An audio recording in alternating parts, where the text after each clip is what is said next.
This is the Jeff Kai's Auto Sports Desk.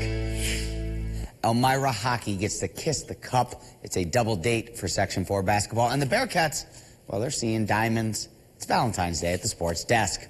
First on the menu for this special evening, an appetizer of championship hockey and a rekindling of spirits as Elmira and Chenango Forks were on the ice once again, this in a rematch of last year's Broome County High School Hockey Championship game. Chenango Forks trying to win their fourth straight championship.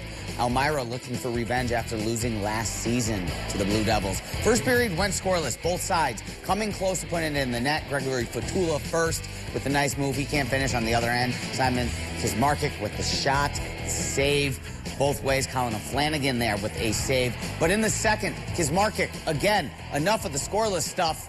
He hits the back of the net, and Forks is up one.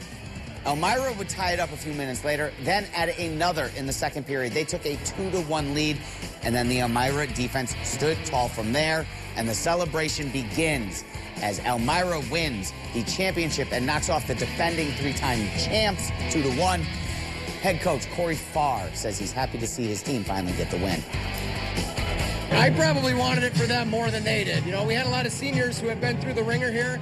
A couple of them lost 3 times in a row, you know, so the boys wanted it. Us coaches wanted it for them. It's super exciting, and I'm glad to see them all smiling here today.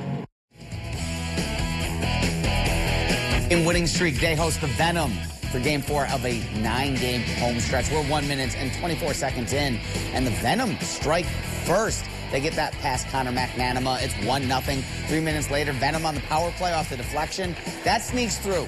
Venom up 2-0 early, but the Black Bears bite back. C.J. Stubbs to Gavin Yates. Yates scores his 13th goal of the season. It's 2-1. Raul Schmarma.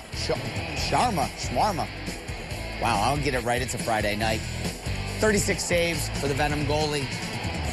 Listen, they got up 3-2 there, but before the end of the first, Jesse Anderson finding the assist from C.J. Stubbs. Don Olveri will score again in the second. Tyson Kirkby adding 2 in the third. And the Black Bears win their dozenth game in a row, 12 in a row for the Bears. They get the 5-3 win, and Game 2 tomorrow night at 6 p.m. Big Red men and women both a winner as well this evening. Cornell women's hockey clinches its 7th ECAC regular season championship with a 6-2 win over Brown. The women's conference playoffs, they begin on February 1st, but 1 game to go for Big Red as they host Yale tomorrow at 3 p.m. Just a couple of games on the calendar as well tonight for high school hoops. Regular season, for the most part, has wrapped up with its playoffs tipping off on Wednesday, but still 2 games to go on the stacked slate as we finish out the week. It's Valentine's Day as Vestal as the Golden Bears hosted the River Hawks. Owego up 6 and out a half going into the big man, Elijah Lewis. He puts the Hawks up 8 to start out of the break. Then the spin, the touch off the glass. OFA is up double digits. Golden Bears answer back. JT Gannon with the hustle playoff drill.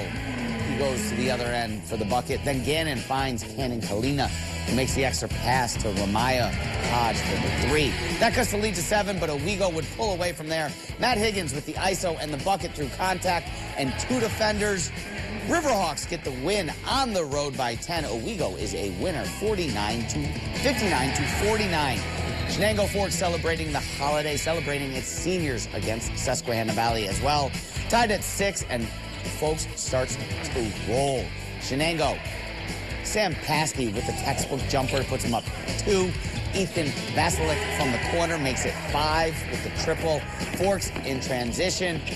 Nolan Sergani can't get it, but Sam Paskey has his back, has the rebound, and the Blue Devils have a 7-point lead. It's 9 now off the inbound. How do you forget about Paskey? That's all I keep doing is saying his name. Sabres finally stop the streak. Sam Miller takes it all the way to the rack himself, but Paskey again with the loose ball, and the Blue Devils get the win 56-40. And finally, this Friday, both Binghamton baseball and softball traveled south for the weekend. Bearcats baseball is opening up the season in San Marcos for 3 games against Texas State. Bing softball in the Sunshine State for the Buble Invitational on the University of Florida campus. Baseball falls 4-1 in the season opener. But freshman outfielder Matt Bolden with an inside-the-park home run for Binghamton. That and his first collegiate at-bat. Congratulations, kid. The two are back out on the diamond tomorrow. That's for Game 2 at 3:30 p.m. Bearcats softball drops the morning game with Boston College Olivia Kennedy. 6 innings strong, striking out 7, but the Bing Bats unable to get on the board as the Eagles get the win 2-0. And then Binghamton bouncing back in the afternoon. Maddie Dojins with a double, and Brianna Santos later bringing her home. Eliza Allen as well with a home run in the 3-0 shutout win for the Bearcats. Thank you so much, Zach and Jeff Goddard. We'll be right back after this break.